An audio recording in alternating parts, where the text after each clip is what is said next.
ክርስቲያን ከመባል የሚያወጣኝ ማን ነው? ከክርስቶስ ፍቅር የሚለየኝ ማን ነው? ከቅዱስ ሥጋው ከክቡር ደሙ የሚለየኝ ማን ነው? ቅድስት ቤተ ክርስቲያን ከዚች እናት የሚለየኝ ማን ነው?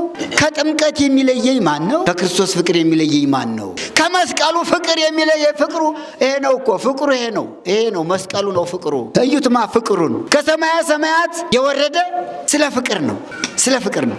ኃያል ወልድን ፍቅር ከዙፋኑ ስቦ አመጣው እስከ ሞት አደረሰው ይላል። አያቸው እዚህ ላይ ይሄ ደሙ እዚህ ላይ እግሮቹ ላይ ችንካሩ የተቸነከረ ራሱ ላይ የሚፈሰው ደሙ እጁ ላይ የሚፈሰው ደሙ ፍቅር ነው። ስለ ሰው ፍቅር ነው ይህን ሁሉ ጸዋትወ መከራ የተቀበለ። ራሱን በዘንግ የተመታ ስለምንድን ነው ብትባሉ ስለምንድን ነው የምትሉ? ስለ ሰው ፍቅር በሉ እስቲ። ስለ ሰው ፍቅር ሁሉን ሆነልን መድኃኔ ዓለም ክርስቶስ። ስለ ሰው ፍቅር ሁሉን ተቀበለ። ይኸው እግሮቹን እዩዋቸውማ እኮ የሰው ፍቅር እኮ ነው። እኛ ደግሞ ከክርስቶስ ፍቅር እንዴት እንለያለን? ክርስቶስ ፍቅር የሚለየኝ የለም። እሱ ለእኔ እጆቹን እግሮቹን ከተቸነከረ እኔ እንዴት ይህን አላስብለትም?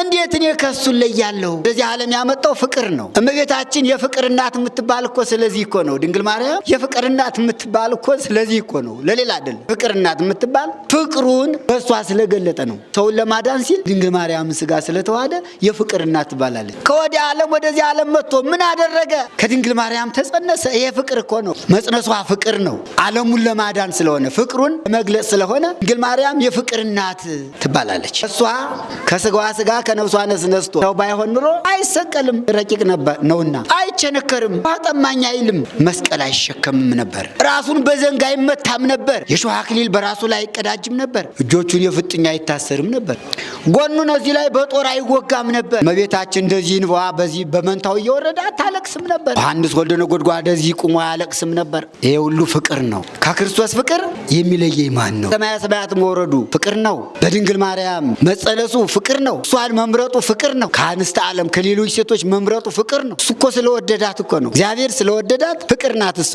የፍቅር እናት የሰላም እናት የምትባል እኮ ለዚህ እኮ ነው። ስሙ ፍቅር ነው። የሱ እግዚአብሔር ፍቅር ነው ይላል። እሱ ፍቅር ከሆነ እመቤታችን ምን ልትባል? የፍቅር እናት የሰላም። ከክርስቶስ ፍቅር የሚለየኝ የለም። አዎ ከድንግል ማርያም ፍቅርም የሚለየኝ የለም። አዎ መስቀሉ ፍቅር የሚለየኝ የለም። አዎ ፍቅሩን በድንግል ማርያም ነዋ የገለጠው። ያለምን ፍቅር አዳምና ሔዋንን ለማዳን ፍቅሩን የገለጠው በድንግል ማርያም ነዋ። ከሷ ስለተጸነሰ ከሷ ስለተወለደ ነዋ በመስቀል ላይ ተሰቅሎ ዓለምን ያዳነው። ሮዚያ ነው የሚጀምር። የፍቅሩ መሰረት ምንጩ ድንግል ማርያም እኮ ናት። ከክርስቶስ ፍቅር የሚለየኝ ማን ነው? አካሉን ሲቆራረጡት አንድ መዝሙር ዘምሯል። መዝሙር እንዲህ ይላል። እግዚአብሔር ብርሃኔና መድኃኒቴ ነው። እግዚአብሔር ብርሃኔና መድኃኒቴ ነው። የሚያስደነግጠኝ የሚያስፈራኝ ማን ነው? የሚያስደነግጠኝ የሚያስፈራኝ ማን ነው? አምላኬ መመኪያዬ ነው። የሚያስደነግጠኝ የሚያስፈራኝ ማን ነው? የሚያስደነግጠኝ የሚያስፈራኝ ማን ነው? አምላኬ መመኪያዬ ነው። እግዚአብሔር ብርሃኔና መድኃኒቴ ነው። እግዚአብሔር ብርሃኔና መድኃኒቴ ነው። የሚያስደነግጠኝ የሚያስፈራኝ ማን ነው? የሚያስደነግጠኝ የሚያስፈራኝ ማን ነው? አምላኬ መመኪያዬ ነው። የሚያስደነግጠኝ የሚያስፈራኝ ማን ነው? የሚያስደነግጠኝ የሚያስፈራኝ ማን ነው? አምላኬ መድኃኒቴ ነው። እግዚአብሔር ብርሃኔና መድኃኒቴ ነው። እግዚአብሔር ብርሃኔና መድኃኒቴ ነው። የሚያስደነግጠኝ የሚያስፈራኝ ማን ነው? የሚያስደነግጠኝ የሚያስፈራኝ ማን ነው? አምላኬ መመኪያዬ ነው። የሚያስደነግጠኝ የሚያስደነግጠኝ የሚያስፈራኝ ማነው? አምላኬ መመኪያዬ። ይህን እየዘመረ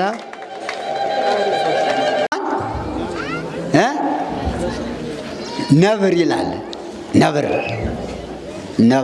አሁን እንደ ነብር ያለ በጣም ኃይለኛ የለም። ዓይን ህመም ግን በነብር ይጸናል ይላል። ዓይኑን ሲታመም በጣም ነው እንዲህ የሚንሰፈሰፍ የሚያለቅስ ዋይ ዋይ ዋይ ነው የሚል። ወደ ሰው ሁሉ ይቀርባል። ዓይኑን ሲታመም ያቃጥለዋል፣ በጣም ያመዋል። ዓይን ህመም በሁሉ አለ፣ ይልቁንም በነብር ይጸናል ይላል። ህመሞች የሚጸኑበት አካል አለ። ከእንስሳትም ከአራዊትም ህመም የሚጸናበት አካል አለ በተፈጥሮ። ይህ ምንድነው? ጸጋ ነው። ነብር ስለ ዓይን ህመም ካሉት ይተዋል።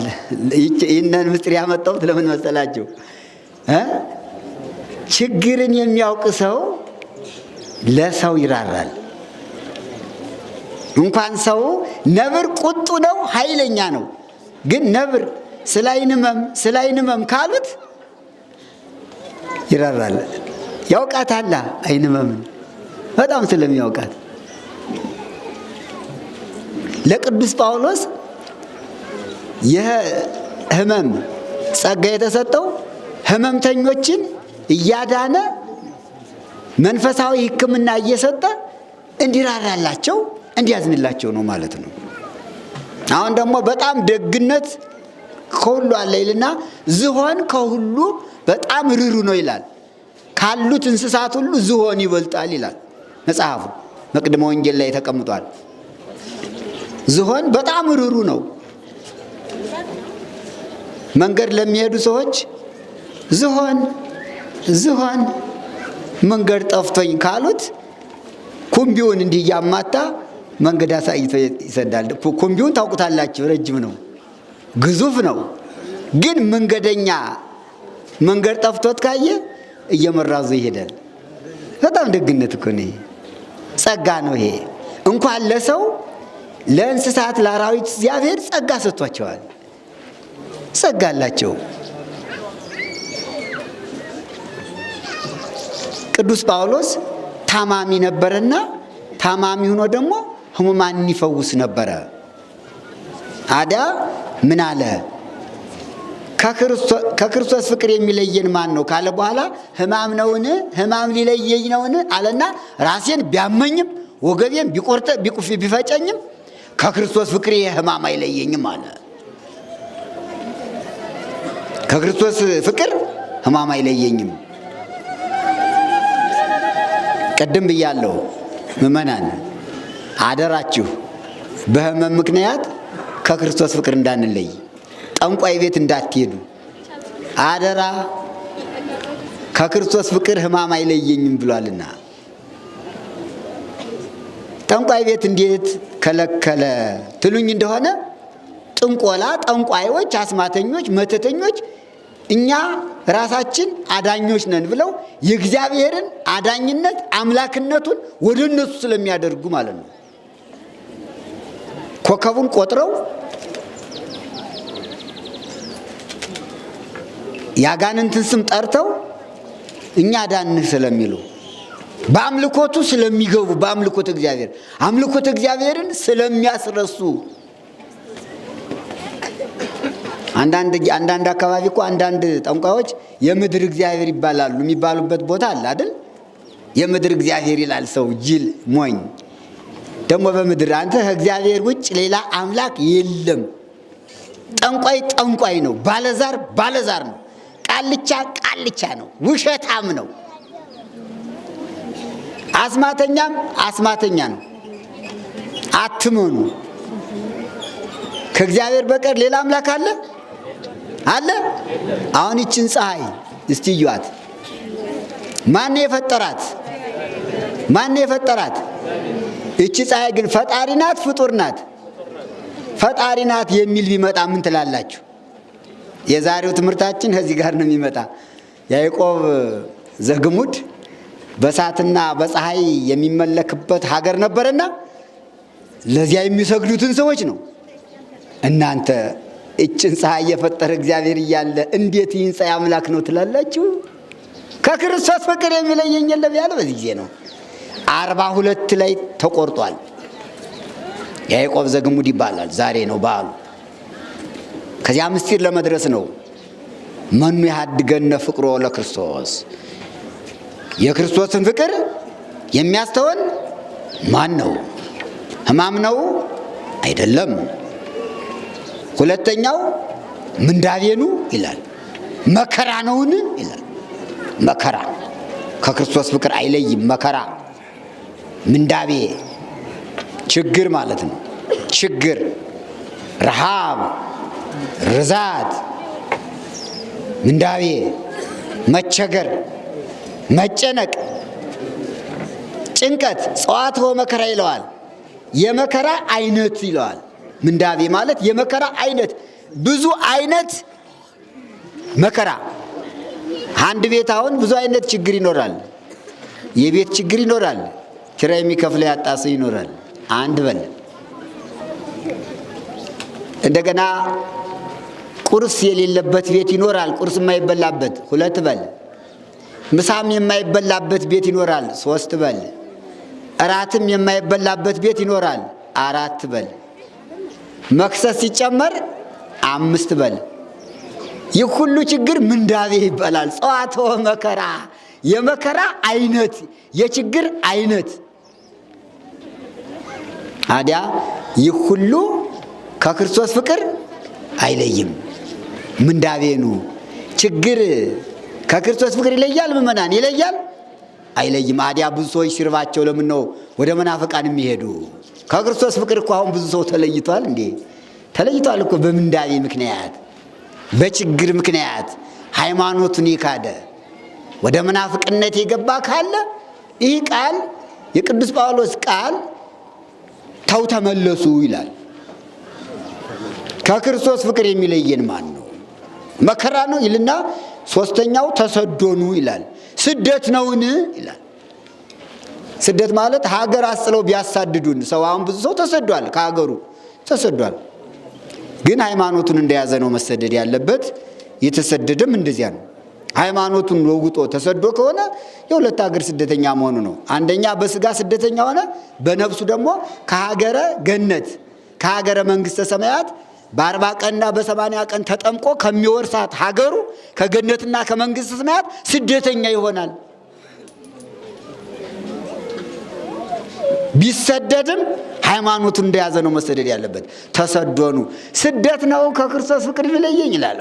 የክርስቶስ ፍቅር ስደት አያስተውም። ረሃብ የክርስቶስን ፍቅር አያስተውም። መከራ የክርስቶስን ፍቅር አያስተውም። ሕመም የክርስቶስን ፍቅር አያስተውም። አራተኛው ረሃብኑ ይላል። ከክርስቶስ ፍቅር የሚለየ ማን ነው? ረሃብ ነውን? መለየት አይገባም። ሲርበው ሰው ጤና ካለው ሰርቶ ይበላል፣ ከሌለው እግዚአብሔር ይሰጠዋል። እግዚአብሔር ጦም ያሳድራል። ምእመናን ያሳድራል? አያሳድርም እኮ ያበላል እኮ እግዚአብሔር። 5000 ሰዎች እኮ ጦማቸውን እንዳያድሩ 5 እንጀራና 2 ዓሣ አበርክቶ በጥብርያዶስ ወንዝ አጠገብ ያበላ ማን ነው? ክርስቶስ አይደለ? ይሄ እኮ ነው ረሃብ ከክርስቶስ ፍቅር ይለየኛል፣ አብላኝ ብሎ ያበላኛል ማለት እኮ ነው ቅዱስ ጳውሎስ። ህብስቱን አበርክትልኝ ብሎ ያበረክትልኛል፣ የበረከት አባት ነው። ከክርስቶስ ፍቅር የሚለየኝ ማን ነው? ረሃብ አይለየኝም። ቀድሞ ለእስራኤል 40 ዘመን መና ከደመና እያወረደ ውሃ ከደንጊያ እያፈለቀ የመገበ እሱ አይደለ? 40 ዘመን። ታዲያ ያ አምላክ ዛሬስ መና ማውረድ አይችልም እንዴ? ውሃ ከደንጊያ ማፍለቅ አይችልም እንዴ? ይችላል። ስለዚህ ማን ነው ከሱ ፍቅር የሚለየኝ? ረሃብ ነውን? ሲርባችሁ ከክርስቶስ ፍቅር አትለዩ። ያበላል። አሁንም የራበው ካለ ያበላል። እመቤታችን ታበላለች። ያጣ ሰው ከለመነ ስለ ቸሩ እግዚአብሔር ብሎ ይበላል እንዴ? አዎ። ከዚህ የበለጠ ምን? እኛ የምንፈልገው የራበው ሰው የሚፈልግ ዳቦ አይደለ? የራበው ሰው የሚፈልግ እንጀራ አይደለ? አዲያ በእንተ ሰማ ለማርያም ብሎ ዳቦ እንጀራ ካገኘ ረሃብ ከክርስቶስ ፍቅር ይለያል? አይለይም። ለምኖ መብላት ነው። ያጣ ሰው ለምኖ ይበላል፣ አይሰርቅም። ያጣ ሰው ለምኖ ይበላል፣ ፈጣሪውን አይክድም። ያጣ ሰው ሃይማኖቱን አይለውጥም። ያጣ ሰው ከምግባር አይወጣም። ምግብ አለ። እግዚአብሔር ቤተ እግዚአብሔር ምግብ አለ። ከስሙ ጋር እንጀራ አለ። ስለ ቸሩ እግዚአብሔር ተብሎ ስሙ ሲጠራ እንጀራ አለ። ስለ ቸሩ እግዚአብሔር ተብሎ ስሙ ሲጠራ ዳቦ አለ። ስለ ወላዲተ አምላክ ስለ ቅድስት ድንግል ማርያም ብሎ ስሟ ሲጠራ ዳቦ አለ፣ እንጀራ አለ። አዲያ እንዴት ይህ ያለ ከክርስቶስ ፍቅር ረሃብ ይለያል እንዴ? አይለይም። ለዚህ ነው ሐዋርያው ቅዱስ ጳውሎስ ረሃብኑ ከክርስቶስ ፍቅር የሚለየኝ ማን ነው? ረሃብ ነውን አለ። እርባችኋል? ምእመናን እርባችኋል? አይርባችሁም? አዎ ሞልቷል። ምን ችግር አለ? ዘንድሮ አዝመራው ይዟል። እንኳን ደስ ያላችሁ። እግዚአብሔርን አመስግኑት አንድ ጊዜ። ዘንድሮ ቆላውም ደጋውም ወይና ደጋውም አዝመራ ሆኗል አሉ። እንኳን ደስ ያላችሁ። ሰምታችኋል? በቃ አዲያ ይሄ እኮ ነው ከክርስቶስ ፍቅር የሚለየኝ ማን ነው ያለው እኮ ሐዋርያው ጳውሎስ። ይሄ እኮ ነው ረሃብ አይለየኝም አለ። ምን ችግር አለ? አዝመራ ካለ ዝናሙን በየው ሰጠ ክርስቶስ። አዲያ ይህን ዝናም እያዘነመ ከሱ ፍቅር መለየት እንዴት ይቻላል? ያጎደለብን ነገር አለ? አላጎደለ። ዝናሙን አወረደልን፣ ነፋሱን ሰጠን፣ ምድር አበቀለች፣ ቡቃያው በቀለ፣ አትክልቱ በቀለ። አሁን ፍሬው ደረሰ፣ እየተበላ ነው። አዲያ ይህንን ካደረገ ይህን ከሰጠ ከክርስቶስ ፍቅር የሚለየን ማን ነው? እስቲ በሉ ከክርስቶስ ፍቅር በሉ የሚለየን ማን ነው? ሕማም ነውን? ችግር ነውን? ስደት ነውን? ረሃብ ነውን? የሚለየን የለም። አዎ ረሃብ እንዳይለየን ነው። ማዶ ተመልከት፣ አዝመራው ሞልቷል። ሀገር ተራበ ተቸገረ የሚባል በገበያ ሳይሆን በአዝመራ ነው። ገበያ አንድ ጊዜ ከፍ ይላል፣ አንድ ጊዜ ዝቅ ይላል። ምርት ካለ በትንሹም ቢሆን በጥቂቱም ቢሆን ሰው ሳይበላ አያድርም። ረሃብ ሆነ ችግር ሆነ የሚባል አዝመራ ሲጠፋ ነው።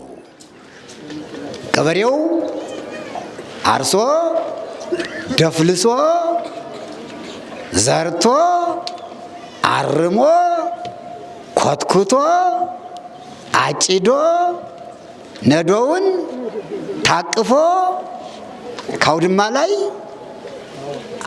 ከምሮ ምርቱን ባውድማ ካመረተ ረሃብ የለም ይላል ቅዱስ ጳውሎስ።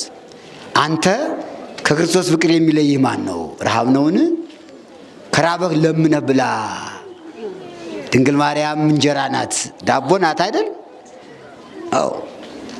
ስለ ቸሩ እግዚአብሔር ስለ መድኃኔ ዓለም ያለ ሰው ጦም ያድራል? ሀብታም አሁን አንድ ሰው ዛሬ ህዳር 27 አይደለ? ስለ መድኃኔ ዓለም ስለ ቸሩ መድኃኔ ዓለም እያለ ሲለምን ቢውል ስንት ብር ያገኛል? ከጧት እስከ ማታ ስንት ብር ያገኛል? 1000 ብር አያገኝም? እዚያም በላይ ያገኛል። የእድል ጉዳይ ይኖራል። ስልት አለው አለማመን፣ ስልት አለው። ዝም ብሎ ግትር አይደለም፣ ሂዶ ቀስ አድርጎ አለማመን ስልት አለው። አንዳንዱ አበድረኝ ሲል አንተ እኔ ያልብር አበድረኝ ይላል። ያንገራገረ ይመስላል። እንኳን ሊያበድረው እንዲያውም ያናድዳል። እንዲያው ቸግሮኝ ይችን ብታበድረኝ እንዲህ ነው እኮ። ስለ ሲበደሩም ስልት አለው። የራስክን እየበላ ጦምን እያደር የግዳሴን ያህል ብር ስጠኝ ይላል። አሁን ይሄ ብድር ነው እንዴ? አይመልስማ። አስቀድሞ ራሱ በሩን ዘግቶታል። ስጠኝማ ካለ እኮ አልሰጥህም እንደያለው ነው እንዴ። ለማይሰጥ ሰው እንዴት አድርጎ ያበድራል? ስልት አለው ሁሉም። እንኳን ሲለምኑ ሲበደሩ በትህትና ክርስቲያን ስራውን ሁሉ በትህትና ከሰራ ጦም አያድርም። ከማንኛውም ጋር አብሮ ይኖራል። ትህትና ያስፈልጋል። ረሃብ ካለው ሂደህ ጠጋ አሳላፊ መሆን አቅራቢ መሆን። አንዳንዱ ይፎጠጣል ሂዶ ቁጭ ይላል አምጣ ይላል። አንዳንዱ ደግሞ ብልሃተኛው ይሄድና ድግስ ካለበት ቤት ልብሱን ጥቅልል ያደርግና ምን ልታዘዝ ይልና አመሃል ገብቶ አሳላፊ ይሆናል። አየሁ አሁን ያ እንደዚህ የተኮፈሰው ሳያገኝ ሲሸተው ብሎ ሳይቀምስ ይሄዳል። ያ ጎበዝ ግን ልብሱን አኑሮ አብሮ አሳላፊዎች ጋር እንዲህ ያለው ምን ያደርጋል? ወዲያውም አብሮ ሲያቀርብ ያጎርሱታል። የሚቀርብላቸው ሰዎች ያጎርሱታል። ኋላ ደግሞ ኧረ ሲያሳልፍ የዋለ ነው ተብሎ አብሮ በክብር ተቀምጦ ግጥም አድርጎ ይበላል። አረ እንደው መንገደኛ ነኝ ስንቅ የለኝም ካለ ደግሞ አስታቅፈው ይሰዱታል። በፌስታሉ ሞልቶ በማዳበሪያ ሞልቶ ተሸክሞ ዞ ይሄዳል። ስልት አለው። ስልት ያስፈልጋል። ለስጋም ለነፍስም ስልት የሌለው አካሄድ አይጠቅምም እና ቅዱስ ጳውሎስ ረሃብኑ ረሃብ ከክርስቶስ ፍቅር አይለየኝም፣ ቢርበኝም በሱ ስም እኖራለሁ። አምስተኛው እርቃንኑ ይላል። መራቆት ነውን? ልብስ አጥቼ ብራቆት ነውን? ወይስ ልብሴን ቢገፉኝ ነውን? ከክርስቶስ ፍቅር ማን ይለየኛል? እርቃኔን ብሆንም አለ እሱ ለኔ እርቃኑን ተሰቅሎልኛል። አዎ ከክርስቶስ ፍቅር የሚለየኝ ማን ነው? ራብ አይለየኝም፣ እሱ ለኔ ተርቦልኛል። መጠማቱም አይለየኝም፣ እሱ ለኔ ተጠምቶልኛል። ያናስበዋለሁ። ስደቱም አይለየኝም፣ እሱ ለኔ በሕፃንነቱ ወደ ግብፅ ወደ ኢትዮጵያ ተሰዶልኛል።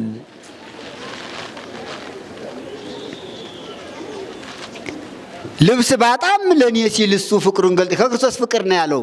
ኋላ መጣበታለሁ ብዬ ነው እንጂ የክርስቶስ ፍቅር ምንድነው ወደሚለው ስንገባ የዕለተ ዓርብ የዛሬው መከራ ፍቅር ነው እንዳለ በሙሉ። ረሃቡ ፍቅር ነው፣ ተርቧል። ውሃ ጠምቶታል፣ ውሃ ስጡኝ ሲል መራራ ሐሞት ሰጥተውታል። ይሄ ፍቅር ነው። ይኸው እዚህ ላይ ከሰው ላይ እንደምናየው ስደቱ ፍቅር ነው። ለሰው ልጅ ሲል ነው የተሰደደ።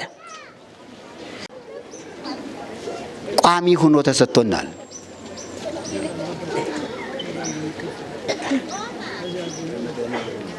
ስለዚህ ከክርስቶስ ፍቅር የሚለየኝ ማን ነው አለ። ክርስቶስ ተብሎ ለኔ ክርስትናን፣ ክርስቲያንነትን፣ ቤተ ክርስቲያንን ከሰጠኝ ከዚህ ፍቅር እኔን ክርስቲያን ከመባል የሚለየኝ ማን ነው ማለት እኮ ነው። ብዙዎቹ አዲያ እኮ አሁን ክርስቲያን መባላቸውን ያጡ አሉ። ከክርስቶስ ፍቅር የተለዩ ይህን ስም ያጡ ክርስቲያን ተብለው ኢክርስቱን የሆኑ አረማውያን የሆኑ ክርስቲያን ተብለው መናፍቃን የሆኑ ከክርስቶስ ፍቅር የተለዩ ብዙዎች እኮ አሉ። ይህንን ፍቅር ያጡ አደራ ፍቅሩ የሱ በፍጹም አይጎልም። የሱ ፍቅር በ40 እና በ80 ቀን ለወንዶች በ40 ቀን ለሴቶች በ80 ቀን ተሰጥቶናል። ስሙን ክርስቶስ ተብሎ ክርስቲያን ከተባለ ከዚህ የበለጠ ፍቅር አለ? አንድ ስም ይሄ ሁሉ ሰው አሁን እዚህ ያለው ስም አንድ ስም እኮ ነው ያለን። የተለያየ ስም አለን እያንዳንዳችን የወንዶችም የሴቶችም፣ ግን በክርስቶስ ክርስቲያን ስንባል አንድ ነን። ይሄ እኮ የአንድነት ስማችን ነው እኮ። ይሄ የክርስቲያን አንድነቱ ህብረቱ በምን ነው ብትባሉ መልሳችሁ በስሙ ትላላችሁ። የክርስቲያኖች ህብረት የክርስቲያኖች አንድነት ከምን ይጀምራል ብትባሉ ከስማችን። ይሄ ወንዶች ክርስቲያኖች ሴቶች ክርስቲያኖች በአንድ ላይ የክርስቶስ ቤተሰቦች እንደምን አደራችሁ። ከዚህ ፍቅር ማን ይለየኛል እኮ ነው ያለው። ከክርስቶስ ፍቅር ማን ይለየኛል ያለው እኮ ክርስቲያኖች የክርስቶስ ቤተሰቦች ከመባል ማለት እኮ ነው። ከዚህ የወጡ አሉ ብዙዎች። አደራችሁ ከዚህ እንዳንወጣ ከዚህ የሚያወጣውን ሰይጣን ይሰርልን። አዎ ከክርስቶስ ፍቅር የሚለየኝ ማን ነው አለ ቅዱስ ጳውሎስ። ክርስቲያን ከመባል የሚያወጣኝ ማን ነው? ከክርስቶስ ፍቅር የሚለየኝ ማን ነው? ከቅዱስ ሥጋው ከክቡር ደሙ የሚለየኝ ማን ነው? ከቅድስት ቤተ ክርስቲያን ከዚች እናት የሚለየኝ ማን ነው? ከጥምቀት የሚለየኝ ማን ነው ማለቱ ነው። ከክርስቶስ ፍቅር የሚለየኝ ማን ነው? ከመስቀሉ ፍቅር የሚለየኝ ፍቅሩ ይሄ ነው እኮ ፍቅሩ ይሄ ነው መስቀሉ ነው ፍቅሩ። ከክርስቶስ ፍቅር ይሄ ክርስቶስ ፍቅሩን የገለጠው እዩትማ። ወደዚህ አንድ ጊዜ ዘወር ብላችሁ እዩትማ ፍቅሩን ከሰማያ ሰማያት የወረደ ስለ ፍቅር ነው። ፍቅር ሰሐቦ ለወልድ ኃያል መንበሩ አብጽሖ እስከ ለሞት።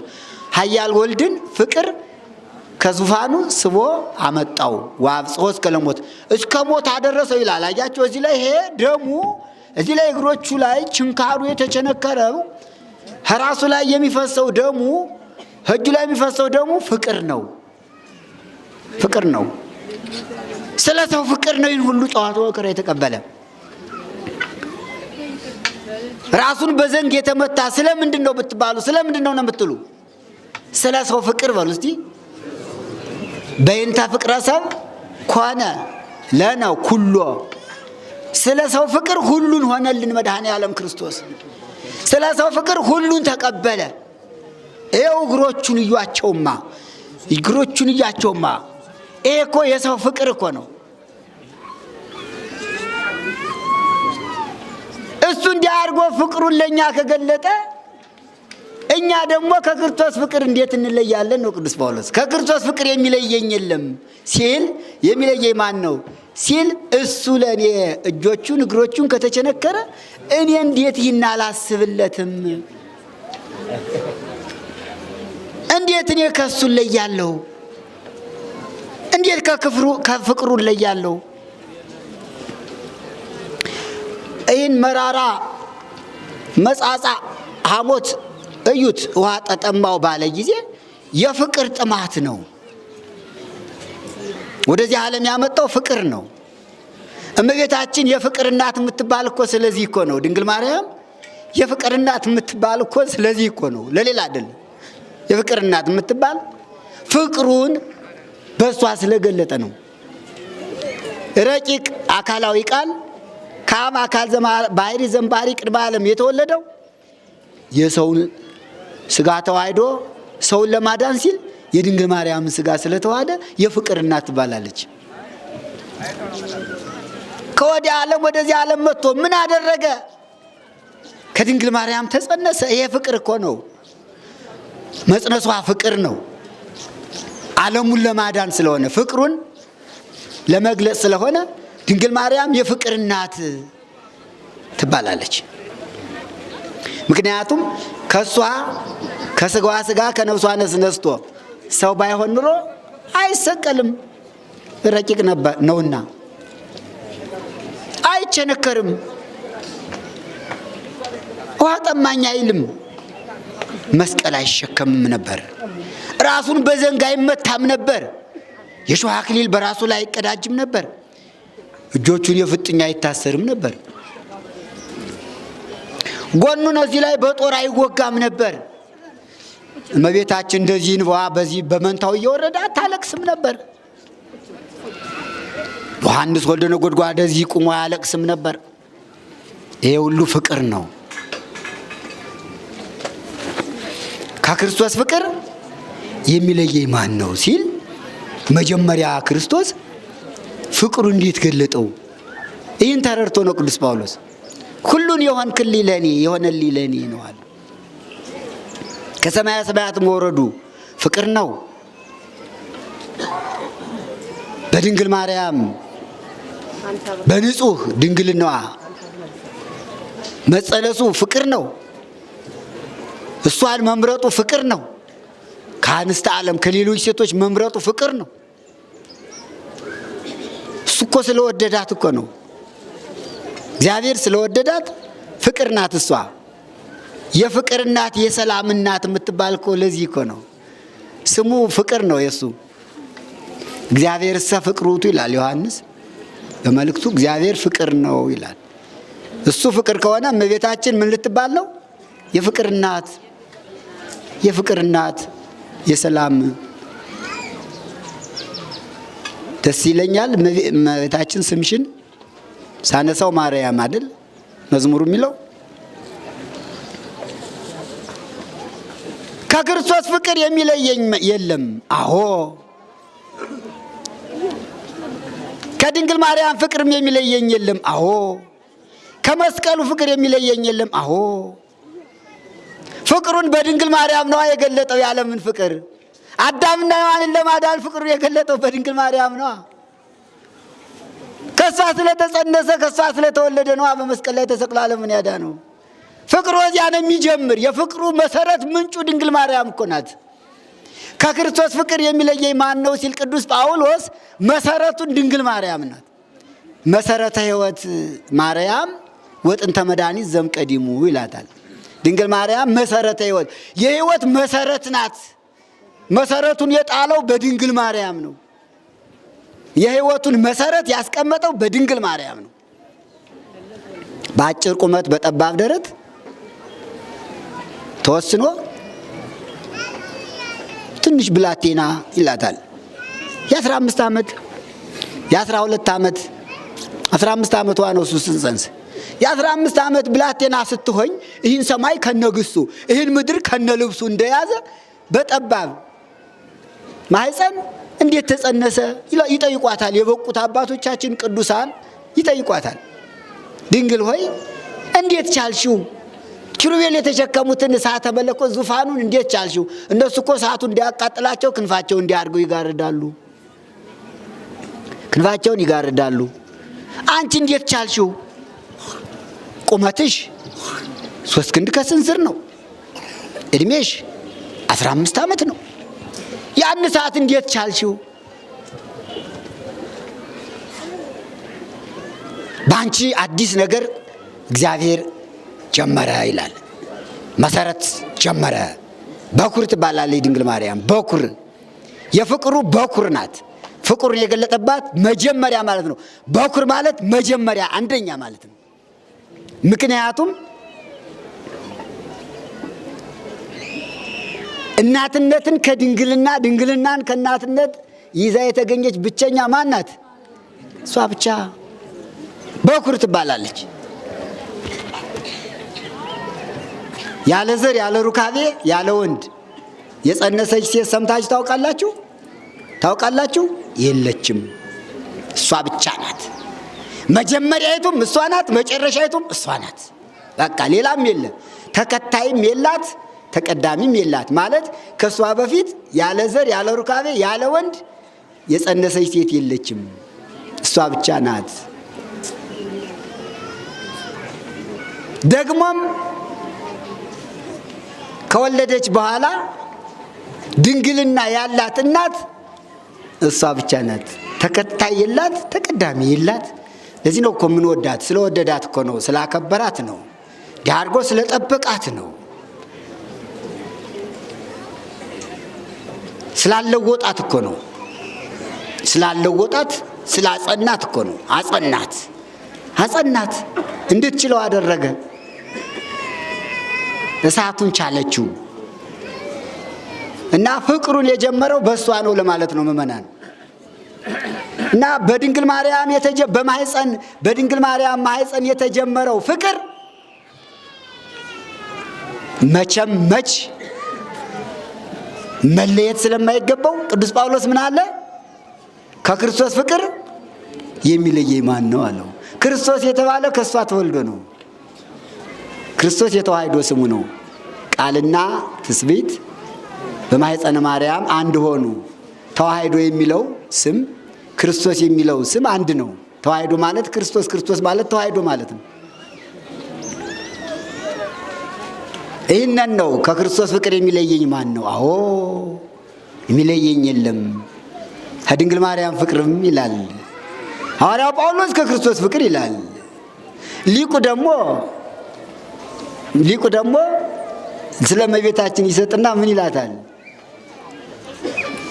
ሰላም ለስዕልኪ ዘማዕድም ብርሃኑ ደስ ስለሚያሰኝ ለስዕልሽ ይላታል። ለስዕሏ ለድንግል ማርያም ለስዕልሽ ሰላምታ ይገባል ይላታል። ለስዕሏ እኮ ነው ያው ዘማዕድም ብርሃኑ ከፀሐይ 7 እጅ ለሚያበራው ደምግባትሽ ለስዕልሽ ሰላምታ ይገባል።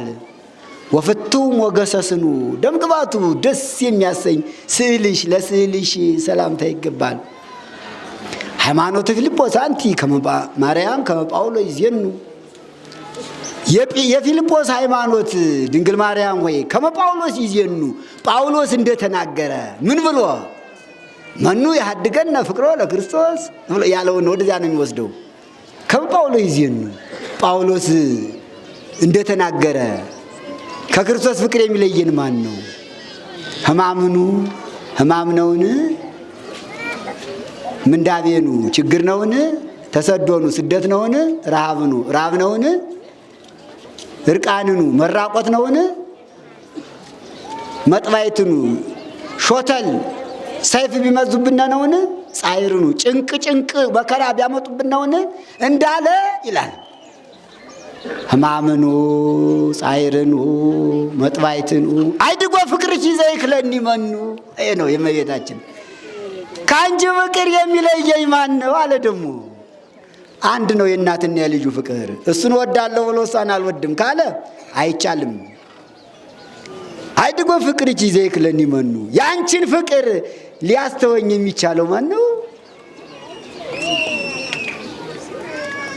ጳውሎስ ከልጅሽ ፍቅር የሚለየኝ የለም እንዳለ እንዲሁ እኔን ደግሞ ከአንቺ ፍቅር የሚለየኝ ማን ነው? አንድ ነው። ከመስቀሉ ፍቅር የሚለየኝ ማን ነው? 4 5 6ኛው እርቃንኑ ብያለው መራቆት ነውን? መጥባይትኑ ሾተል ቢመዙብን ነውን? ከክርስቶስ ፍቅር ማን ይለየናል? በሰይፍ ቢቆርጡና ነውን? ጻይርኑ ጭንቅ ነውን ይላል። እንግዲህ ይህንን ቃል በተግባር ካሳዩት ቅዱሳን ሰማዕታት ዛሬ አንዱ ያዕቆብ ዘግሙድ ነውና እነዚህን 7ቱን የቅዱስ ጳውሎስን ቃላት በተግባር አሳይቷል። አባቶች፣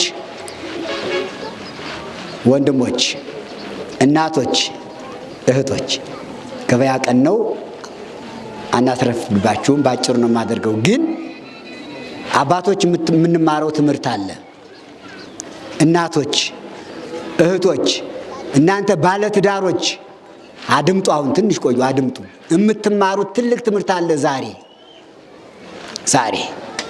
ከቤታችሁ ይዛችሁት የምትሄዱ ስንቅ አለ።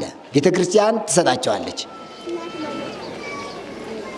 እነዚህ ከቅዱስ ጳውሎስ ከ7ቱ ቃላት የተነሳ እናት ምን አለች፣ እህት ምን አለች፣ ባለቤት ምን አለች የሚል ኃይለ ቃል አለው በውስጡ።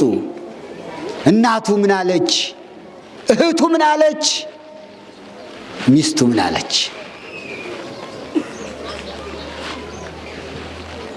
በፋርስ ሀገር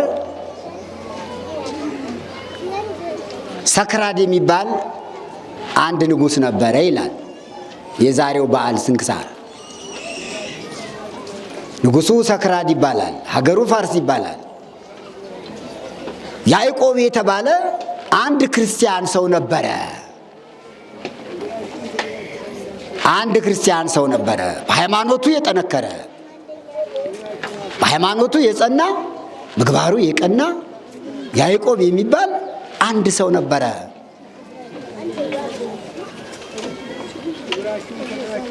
አዲያ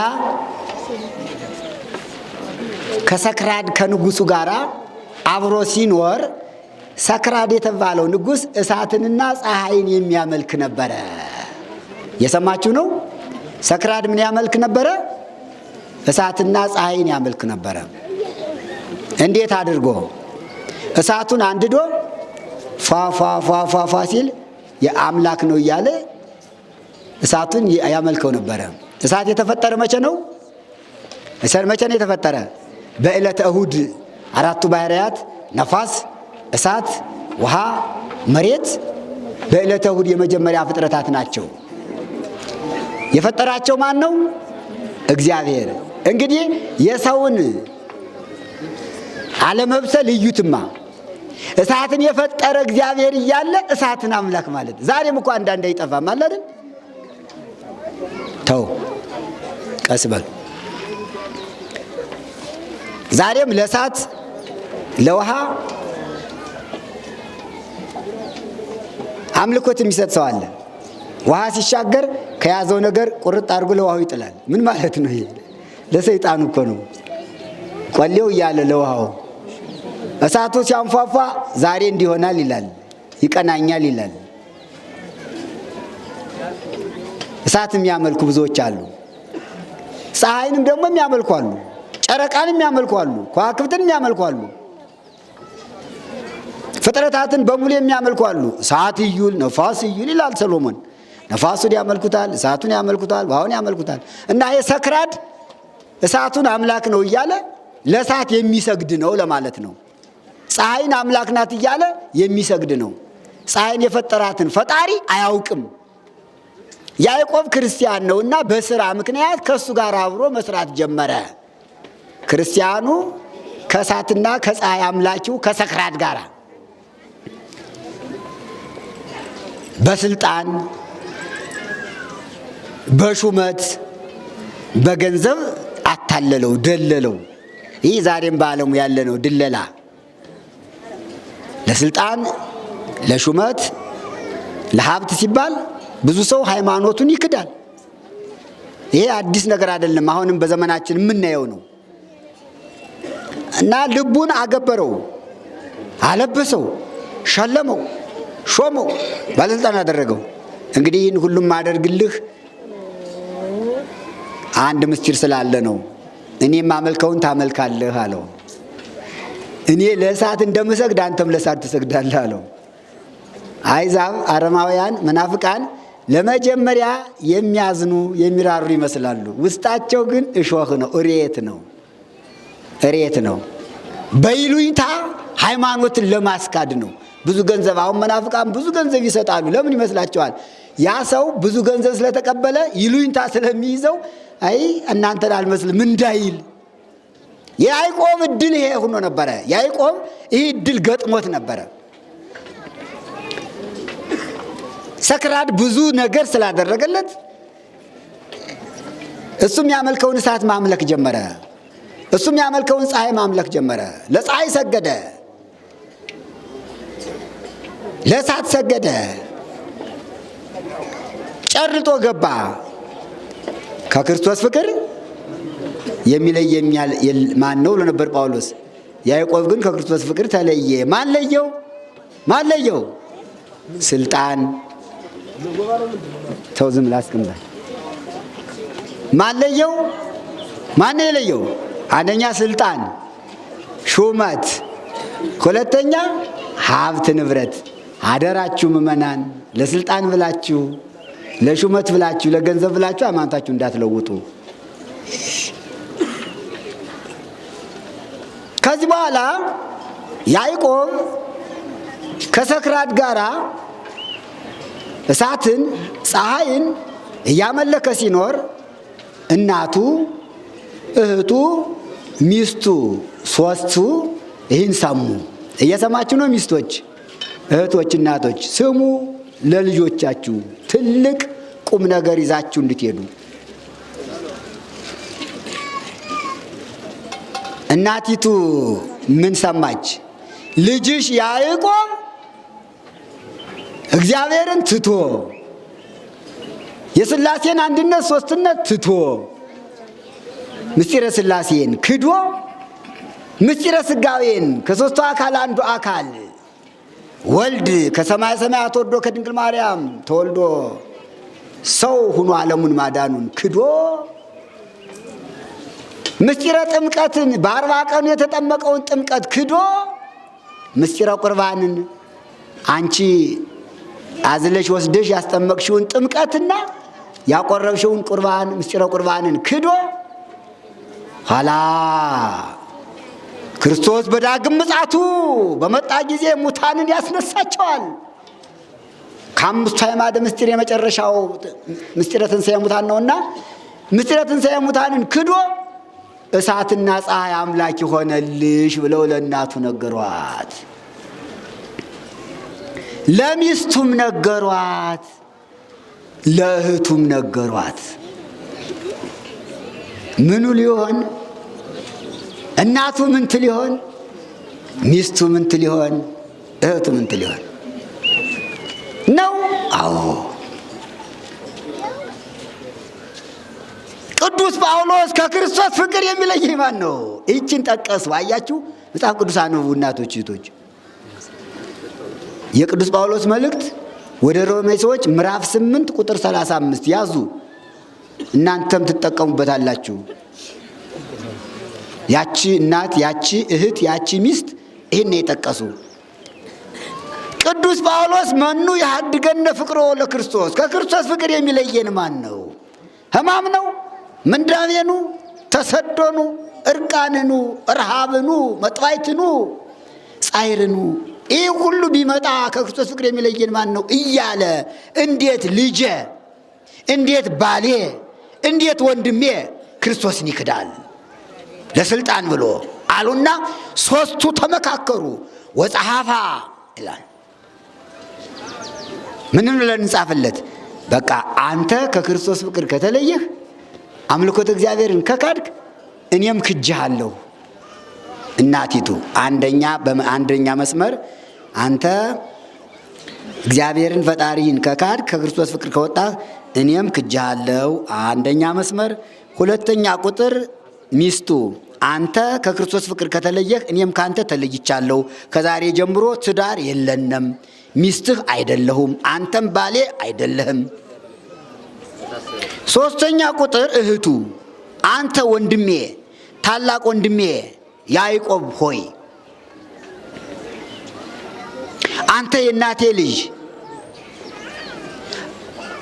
አንተ በተጸነስክበት ማህፀን እኔ ተጸንሼ ተወልጄ የእናቴ ልጅ ነህ። ይህ በስጋ ነው። በመንፈስ ደግሞ አንተ በተወለድክበት በተጸነስክበት ማህፀን ዮርዳኖስ እኔ ተጸንሼ አንተ በ40 ቀን ተወልደህ እኔ በ80 ቀን ተወልጃለሁ፣ የእናቴ ልጅ አለችው። አዎ ቤተ ክርስቲያን እናታችን ናት። እመየ ቅድስት ቤተ ክርስቲያን እናቴ ቤተ ክርስቲያን አይደለም እንላት? የተወለድንባት ማለት ነው። ሁለት ጊዜ ወንድሜ ነህ አለችው። በስጋዊት እናቴ አንተ 9 ወር ከ5 ቀን በተጸነስክበት ማህፀን እኔም ተጸንሻለሁ። አንተ በተወለድክበት በእናቴ ማህፀን እኔም ተወልጃለሁ። አንተ የጠባኸውን ጡት እኔም ጠብቻ አድጌያለሁ። አንተን የሳመች እናቴ አንተ እኔንም ስማለች። አንተን የታቀፉ የእናቴ ክንዶች እኔንም ታቅፈውኛል። አንተ በታዘልክበት ጀርባ እኔም ታዝያለሁ።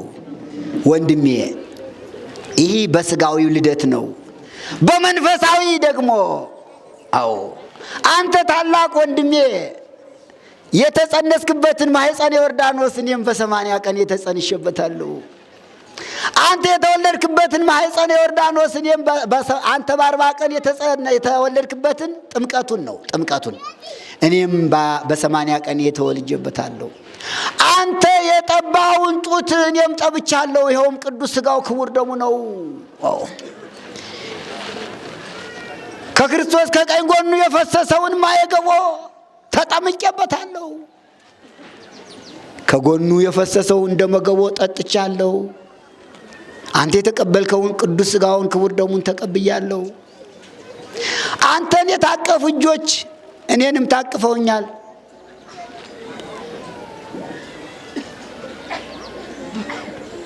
ካህናት ባርከውኛል፣ ቀድሰውኛል። ስለዚህ የእናቴ ልጅ 2 ጊዜ ወንድሜ ነህ አለችው። የሰማችሁ ነው እህቶች? 2 ጊዜ ወንድሜ ነህ፣ በስጋም በነፍስም ወንድሜ ነህ እና አንተ ከክርስቶስ ፍቅር ከተለየህ እኔም ከዛሬ ጀምሮ እህትህ አይደለሁ።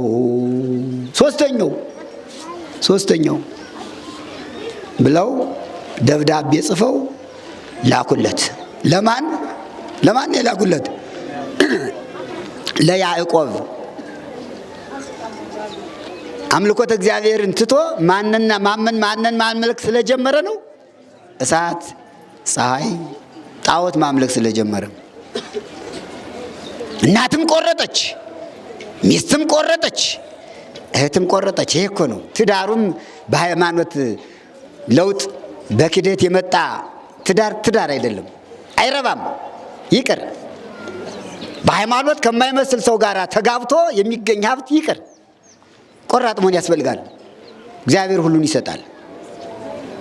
ትዳርም እግዚአብሔር ነው የሚገኝ። አንዳንዶቹ አሁን ሃይማኖታቸውን ለውጠው የሚጋቡ ይኖራሉ። አይደለም። የያዕቆብ ባለቤት ትዳሬ ሃይማኖቴ ሲጸና ነው፣ ትዳሬ ክርስትናዬ ጋር ሲሆን ነው። ያለ ክርስትና ያለ ሃይማኖት ትዳሩ አይሆንም። አንተ ክርስቶስን ከካድከው እኔም አንተ ክጃለሁ አለች ቆራጥ ሚስት። እግዚአብሔር ይስጣት። እንዲህ ያለች ሴት ታስፈልጋለች አሁን ለቤተ ክርስቲያን። ከክርስቶስ ፍቅር የሚለየኝ ባል ይለያል። ይሄ እኮ ነው። አይለየኝም አለች። ክርስቶስ ፍቅር ከክርስቶስ ፍቅር ያንተ ባልነት አይለየኝም አለች። እናትም ከክርስቶስ ፍቅር ያንተ ልጅነት የኔ እናትነት አይለየኝም አለች። እህቱም ያንተ ወንድምነት ከክርስቶስ ፍቅር አይለየኝም። ቆራጥ። ከዛሬ ጀምሮ አናይህም፣ አታየንም፣ ልጅ የለኝም፣ ባል የለኝም፣ ወንድም የለኝም ብለው ደብዳቤውን ጻፍ አድርገው ላኩለት።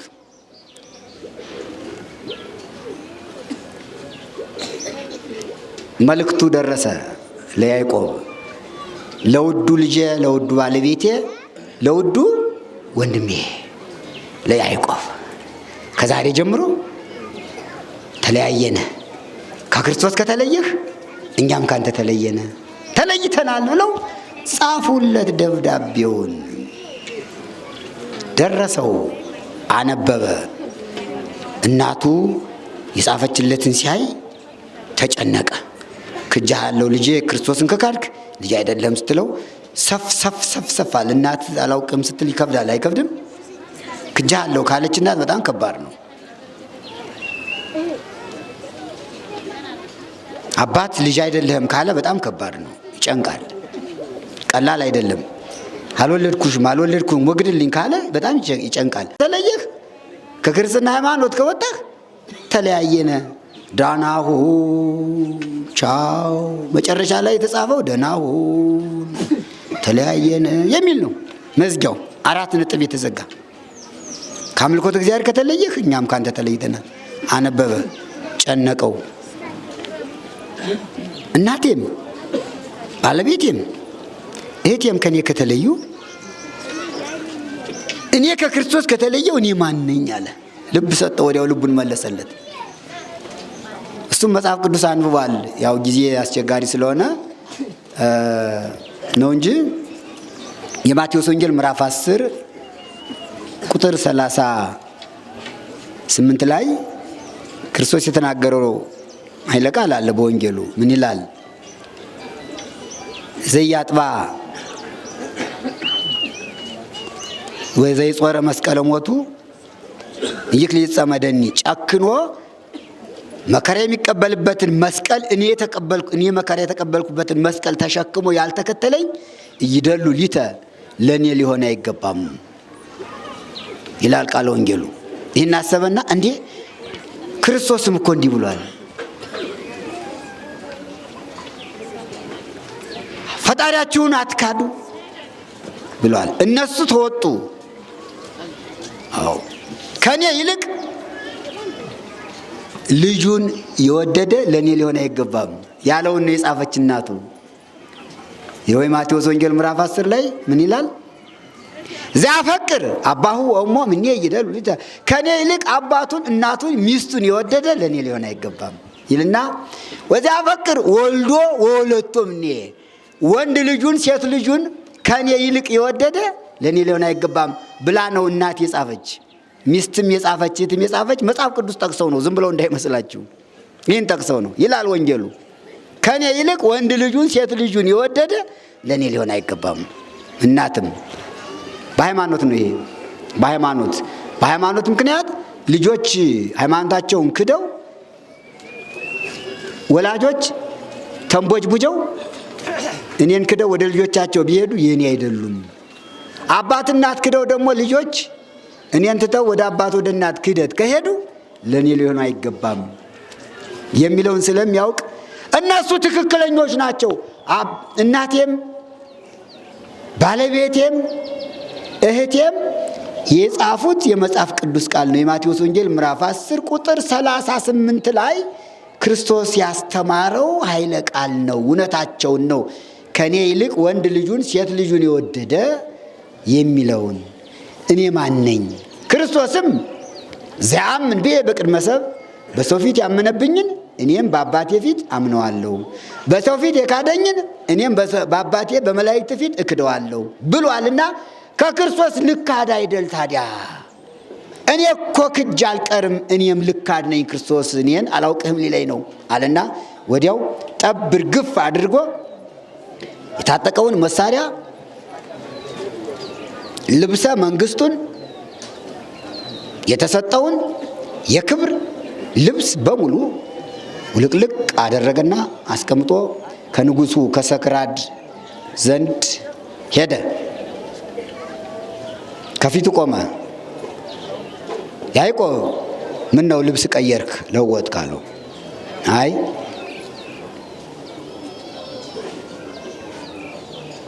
ምክንያት አለኝ አለው። ምንድን ነው ምክንያትህ? እኔ ፈጣሪዬን ክጄ አንተ የምታመልከውን እሳትና ፀሐይ ማምለክ ጀምሬ ነበረ፣ ተሳስቻለሁ። አሁን ወደ ሃይማኖቴ መመለሴ ነው። ሎቱ ስብሐት ይክበር ይመስገን። ይህ እንዲናገር ያደረገ አምላክ የመለሰው አምላክ አሁንም የወጡትን ይመልሳቸው፣ የካዱትን ይመልሳቸው፣ ልባቸውን ይመልሰው።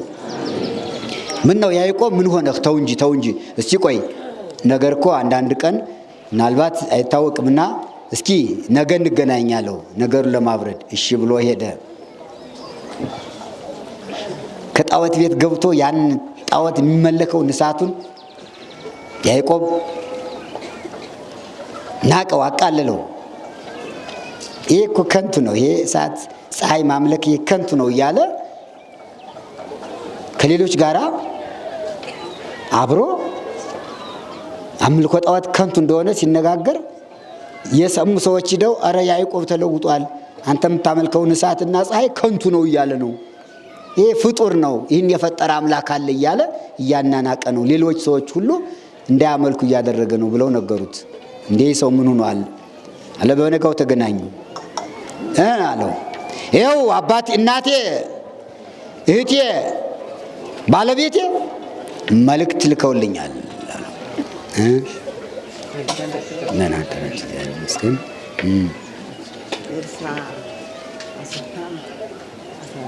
ሌሎቹ አልደረሰልኝም ተናግሬ ያለ ነገር ያለን ብዬ እሺ ለኔ ያሰብና 25 ሺህ ብር እማይ እዚህ ቆመዋል። ፊታችን የምታዩቸው የአባ አሰፋ ቦጋለ ባለቤት ናቸው። ልጄ ኤልሳ አሰፋ 15 ሺህ ብር፣ የኔ 10 ሺህ ብር፣ በድምሩ 25 ሺህ ብር ለአጥሩ ማሰሪያ ይዤ መጥቻለሁ። ለሌሎችም ነግሬያለሁ፣ ወደፊት ይመጣል ብለው 25 ሺህ ብር ለአጥሩ ማሰሪያ ሰጥተዋል። ካርኒ ይቆረጣል። እግዚአብሔር ይስጥልን። እግዚአብሔርን አመስግኑላቸው። እግዚአብሔር ይስጥልን፣ እናመሰግናለን። ካርኒ ስጧቸው።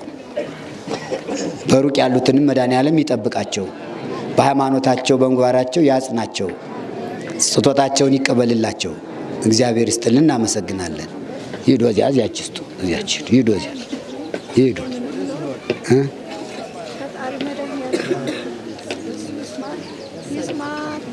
መድኃኒቱን ይፍጠርለት ብለው ያስቡልኝ እስቲ ምንድን ነው?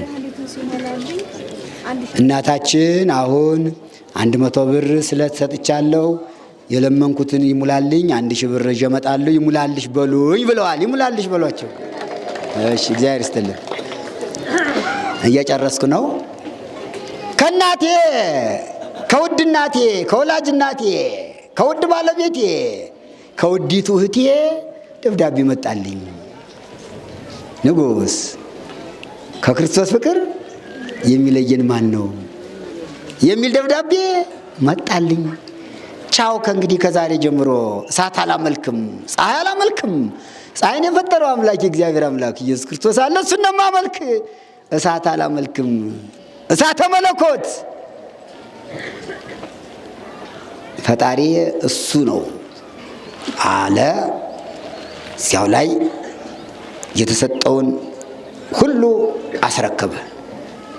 ያዕቆብ ተው ይሻላል አለው። ይሻለኛል፣ አዎ ይሻለኛል፣ ካንተ ፈጣሪ ክርስቶስ ይበልጠኛል። ከዛሬ ጀምሮ የክርስቶስ ወታደር ነኝ አለ። ሎቱ ስብሐት፣ ሎቱ ስብሐት።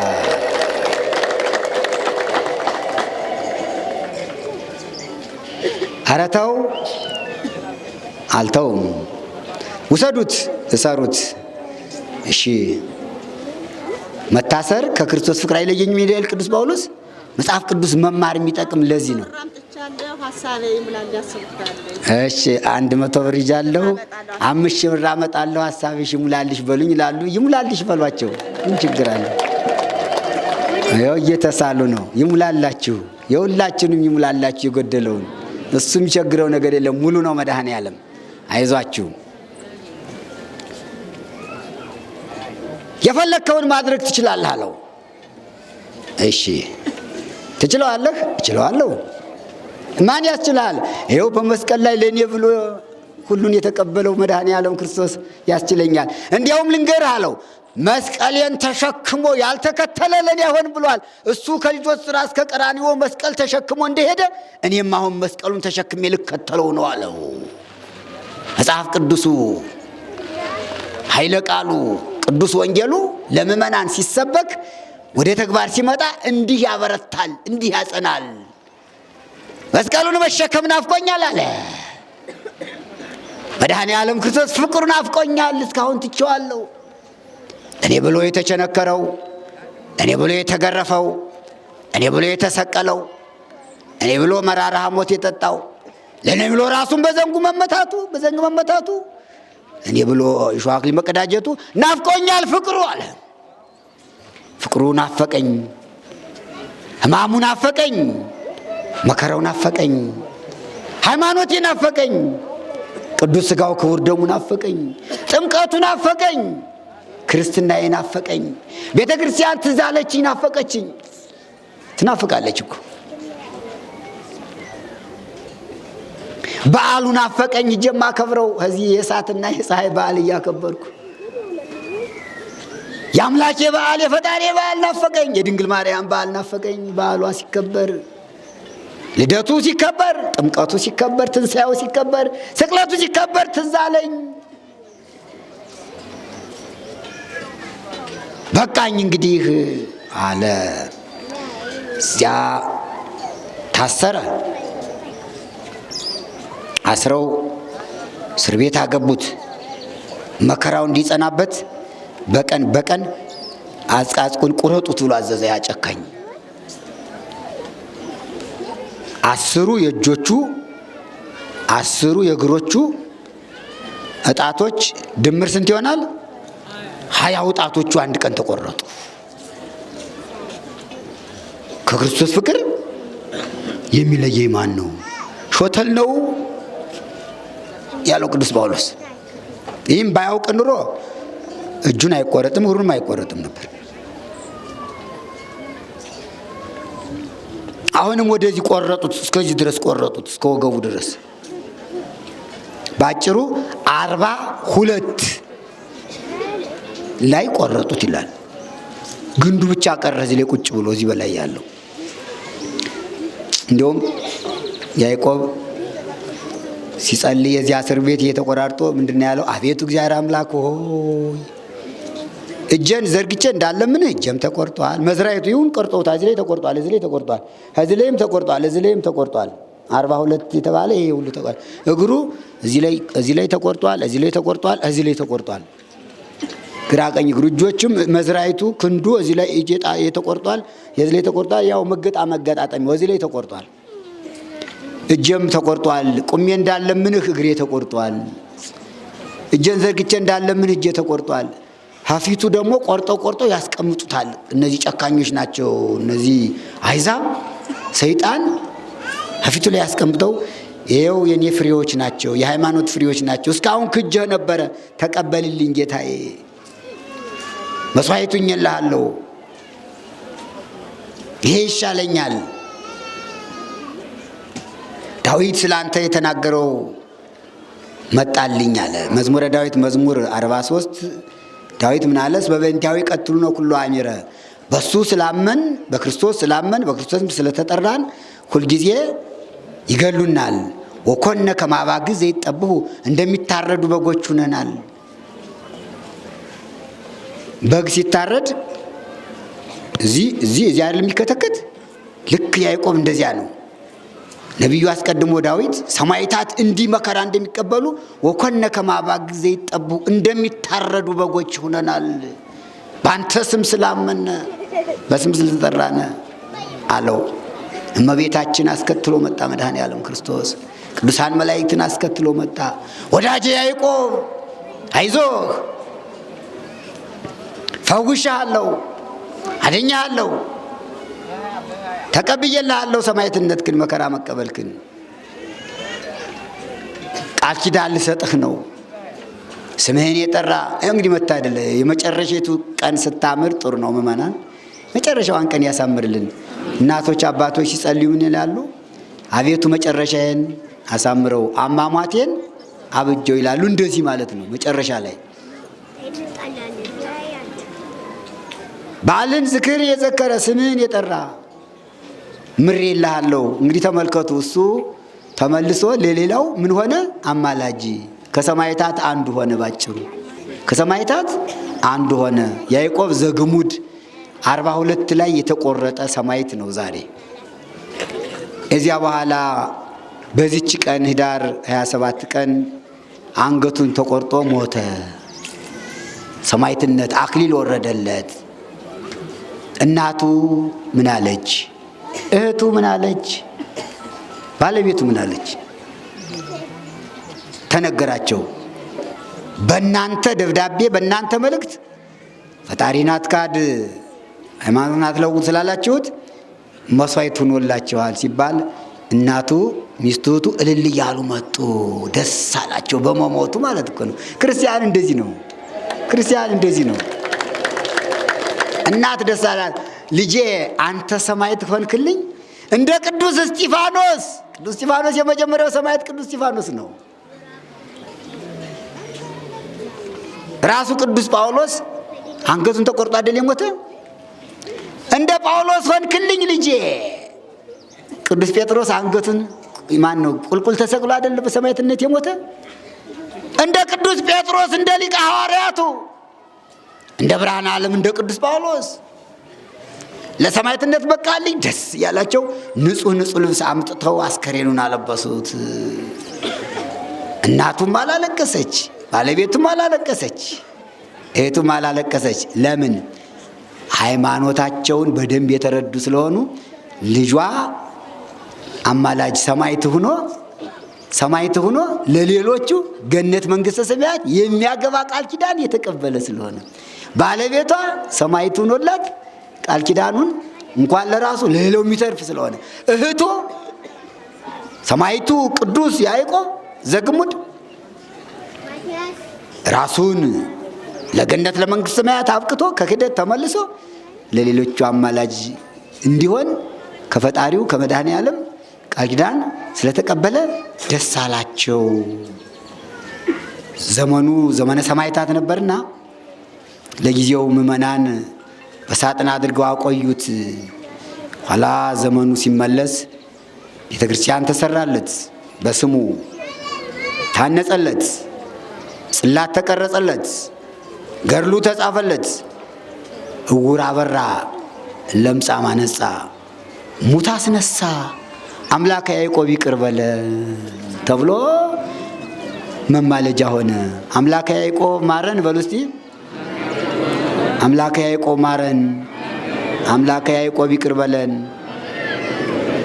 በቃል ኪዳኑ እኛንም አድነን። ታዲያ በቅዱስ ወንጌሉ ምን ውሏል? ዘኪያክሙ ተወክፈ ኪያየ ተወክፈ፣ እናንተን የተቀበለ እኔን ተቀበለ። ወዘኪያየ ተወክፈ ተወክፈ ለዘፈነወኒ፣ እኔን የተቀበለ አባቴን ተቀበለ። ዘተወክፈ ነቢየ በስመ ነቢይ አስመ ነቢይ ወሴተ ነቢይ ይነስ፣ ነቢዩን የተቀበለ የነቢዩን ዋጋ ያገኛል። ወዘተወክፈ ጻድቀ በስመ ጻድቅ አስመ ጻድቅ ይነስ፣ ጻድቁን ያከበረ ጻድቁን የተቀበለ የጻድቁን ዋጋ ያገኛል። ወዛስቴ ለአሐዱ እምሉ ንዑሳን አኀዌ ጽዋማይ ቆሪን በስመ ረድኤ አማን ለክሙ እየሃጉል አስቦ፣ ከደቀ መዛሙርቶች ከሐዋርያት በአንዱ ስም ቀዝቃዛ ውሃ ለድሃዎች ያጠጣ የሰጠ ዋጋውን አያጣም ሰጠዋለሁ ያለውን የወንጌሉን ቃል ኪዳን ለቅዱስ ያዕቆብ እግዚአብሔር ሰጠው። በስሙ የመጸወቱ በስሙ የተማጸኑ ሁሉ በረከት ያገኛሉ ብሎ ቃል ኪዳን ሰጥቶታል። እንግዲህ ክርስቲያኖች የያዕቆብ መመለስ ለራሱ ብቻ ሳይሆን ለሁሉም አማላጅ እንዲሆን ትልቅ ስራ ሰርቷል። ትልቁን ስራ የሰሩ ግን ማንና ማን ናቸው? ማን ናቸው? አንደኛ ማን ነው? እናቱ። እናቶች እናቱ ካልነ የመለሰችው እናቱ ከሆነች የዛሬ እናቶች ልጆቻችሁ ወደ መናፍቅነት ሲሄዱ፣ ወደ አረማዊነት ሲሄዱ ምን አላችሁ? ደብዳቤ ጽፋችኋል? ይኸውላችሁ ደብዳቤ ጻፉ፣ ልጄ በሉ። እህቶችስ ወንድማችሁ ሃይማኖቱን ሲክድ ሲለውጥ ምን አላችሁ?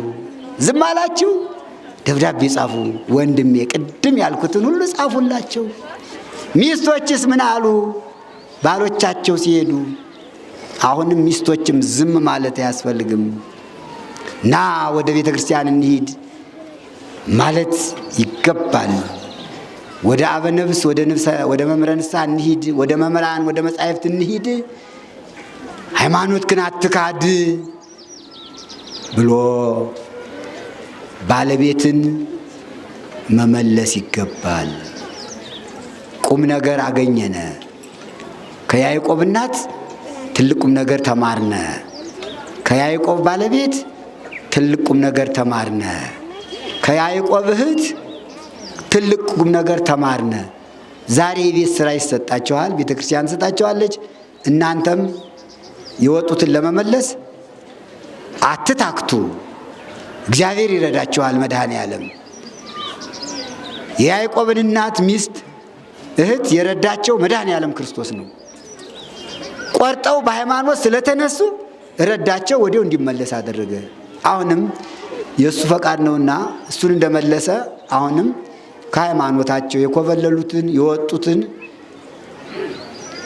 ይመልሳቸው።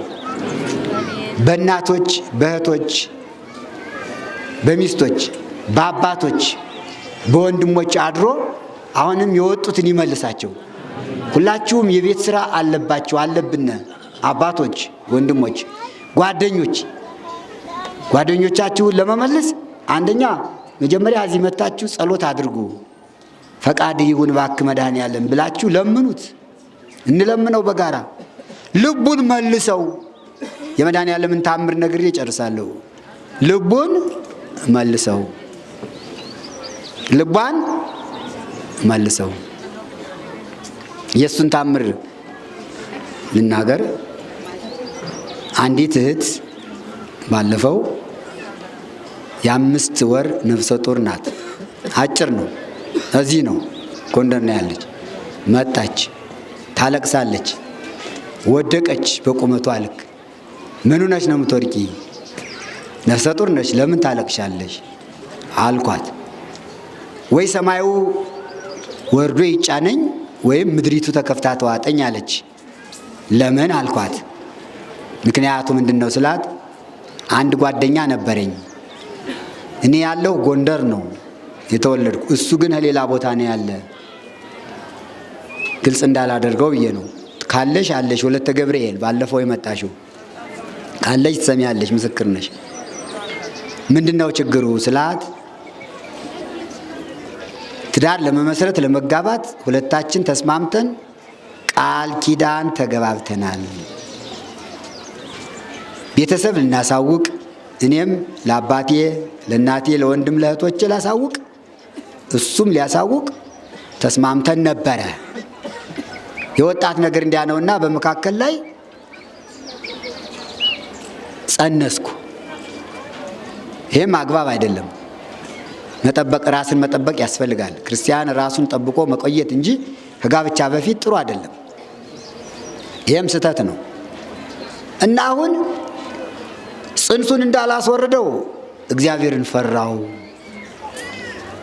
ዝም እንዳልል ደግሞ ጨነቀኝ። ምንድነው ችግሩ ስላት ስልክ ስደውል አላውቅሽም አለኝ። አትደውይልኝ አለኝ። ዘጋብኝ።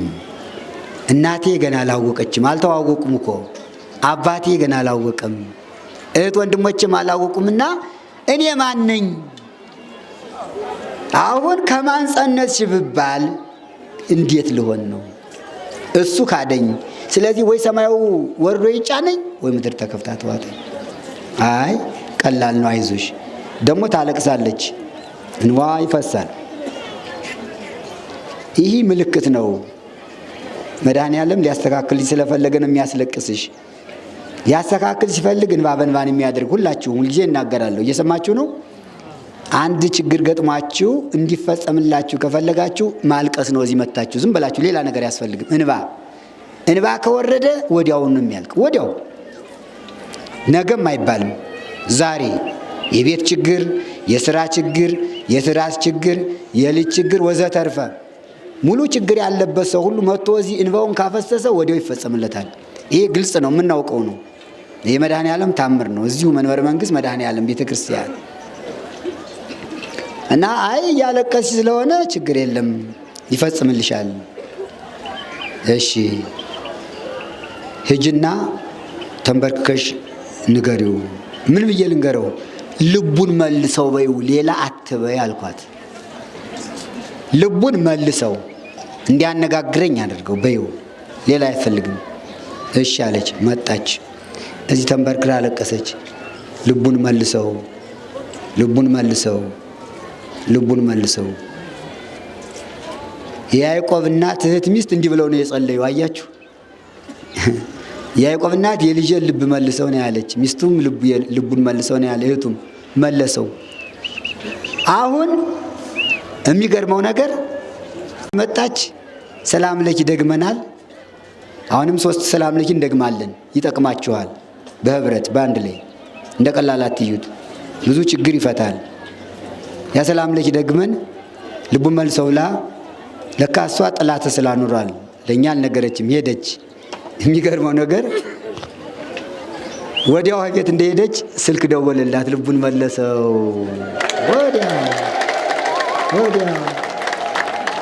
ወዲያው እኮ ነው። ወዲያው 11 ሰዓት መታ እዚህ አለቀሰች። 1 ሰዓት ስልክ ተደወለላት።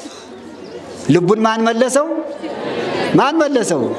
መድኃኔዓለም ክርስቶስ። እንዲህ ያለ መፍትሄ የምናገኝበት ቤተ ክርስቲያን አምላካችን መድኃኔዓለም ክርስቶስ ከኛ ጋር ነው ያለ። አይዟችሁ፣ ከክርስቶስ ፍቅር የሚለየኝ የለም። ማን ነው እንዳለው ቁመን ከለመን ነው አልቅሰን ከለመን ነው ይፈጽምልናል። አሁን ደውሎ ምን አለኝ አለች። በነጋው መታ ነው። እዚያ በኋላ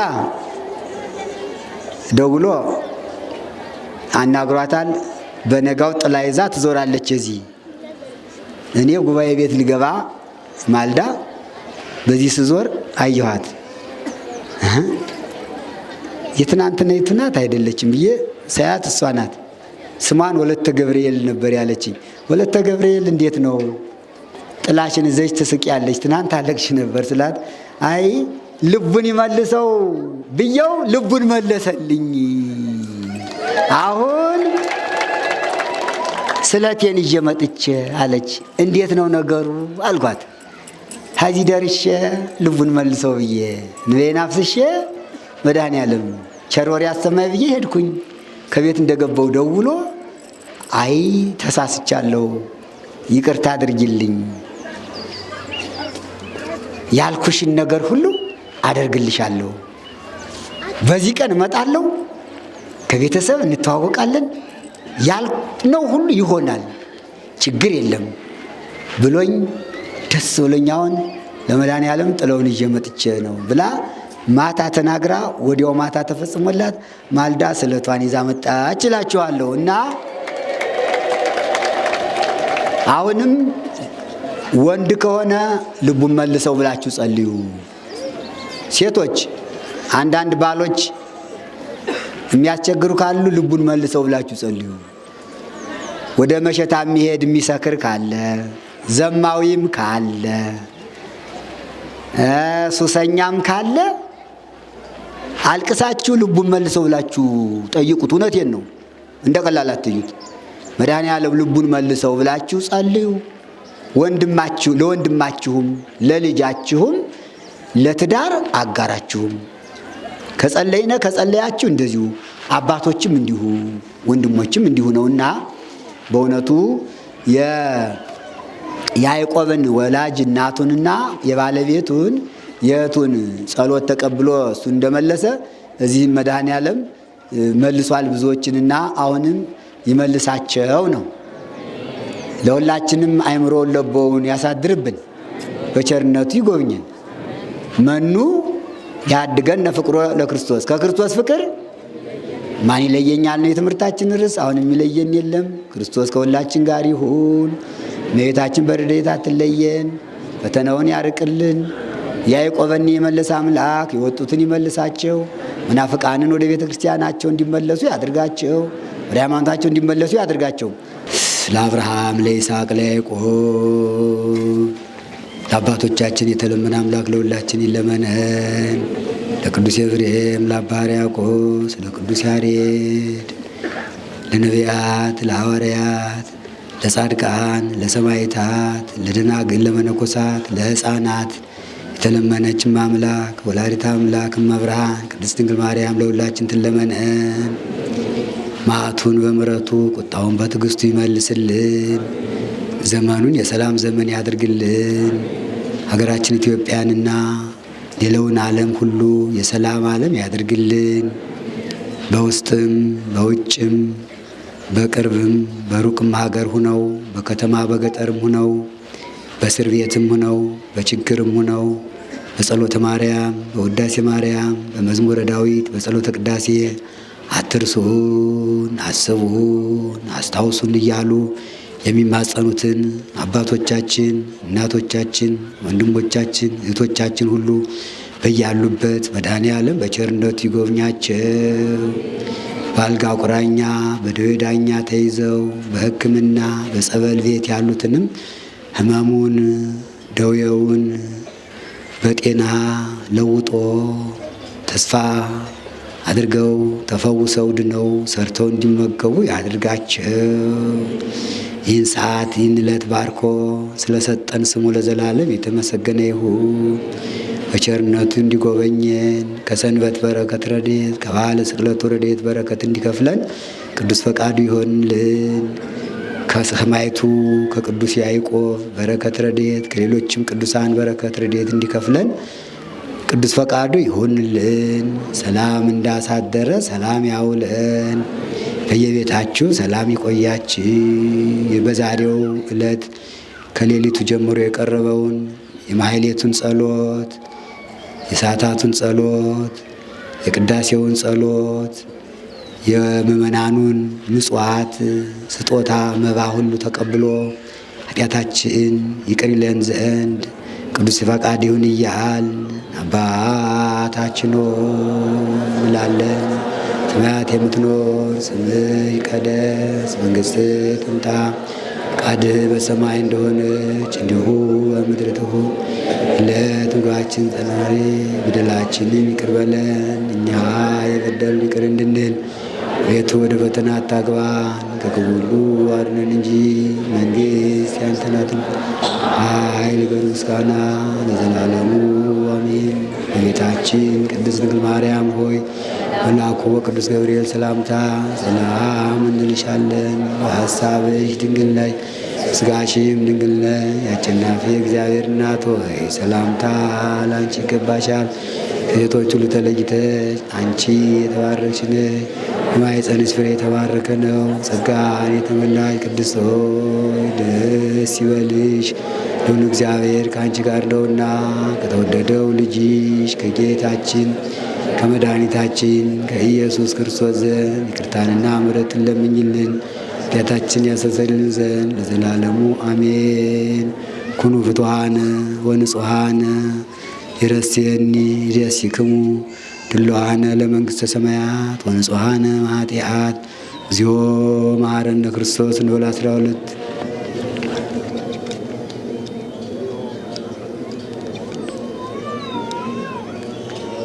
እግዚኦ መሐረነ ክርስቶስ ከማሁ በእንተ እግዝእትነ ማርያም መሐረነ ክርስቶስ እንበል 12 ጊዜ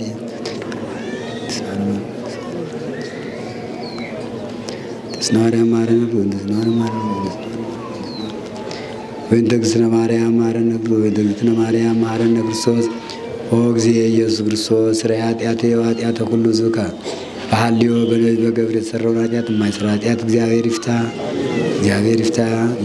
ሰላም ያውላችሁ። ያዕቆብ ሰማይ አካሉን ሲቆራረጡት አንድ መዝሙር ዘምሯል። መዝሙር እንዲህ ይላል። እግዚአብሔር ብርሃኔና መድኃኒቴ ነው። እግዚአብሔር ብርሃኔና መድኃኒቴ ነው። የሚያስደነግጠኝ የሚያስፈራኝ ማን ነው? የሚያስደነግጠኝ የሚያስፈራኝ ማን ነው? አምላኬ መመኪያዬ ነው። የሚያስደነግጠኝ የሚያስፈራኝ ማን ነው?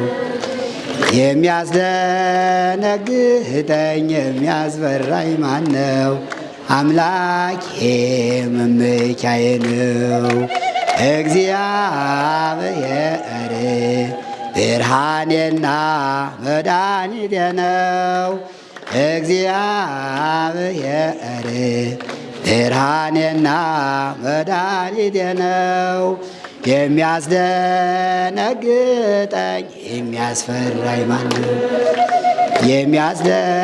የሚያስደነግጠኝ የሚያስፈራኝ ማን ነው? አምላኬ መመኪያዬ ነው። የሚያስደነግጠኝ የሚያስፈራኝ ማን ነው? የሚያስደነግጠኝ የሚያስፈራኝ ማን ነው? አምላኬ መድኃኒቴ ነው። እግዚአብሔር ብርሃኔና መድኃኒቴ ነው። እግዚአብሔር ብርሃኔና መድኃኒቴ ነው። የሚያስደነግጠኝ የሚያስፈራኝ ማን ነው? የሚያስደነግጠኝ የሚያስፈራኝ ማን ነው? አምላኬ መመኪያዬ ነው። የሚያስደነግጠኝ የሚያስፈራኝ የሚያስደነግጠኝ የሚያስፈራኝ ማን ነው? አምላኬ መመኪያዬ ነው። ይህን እየዘመረ ዘግሙድ ሰማይቱ አጽቃጽቆቹን እየቆረጡ ፊቱ ላይ ሲያስቀምጡ ይህን መዝሙር ነው የዘመረ እና አንዳንድ ጊዜ ችግር ሲመጣ ፈተና ሲመጣ መዝሙር ያስፈልጋል። መዝሙር ማጥናት፣ ሰንበት ትምህርት ቤት መጥቶ መማር፣ መጽሐፍ ቅዱስ ማጥናት ያስፈልጋል። እንደተለመደው ኋላ 11 ሰዓት ላይ የሰርክ መርሃ ግብር ስላለ መታችሁ እንድትሳተፉ እንድትማሩ ማሳሰቢያችን ነው። በየቤታችሁ ሰላም ይቆያችሁ። መድኃኔዓለም በቸርነቱ ይጎብኛችሁ። ሰላም ግቡ። እሾህ ሳይወጋችሁ እንቅፋት ሳይመታችሁ ሰላም ግቡ።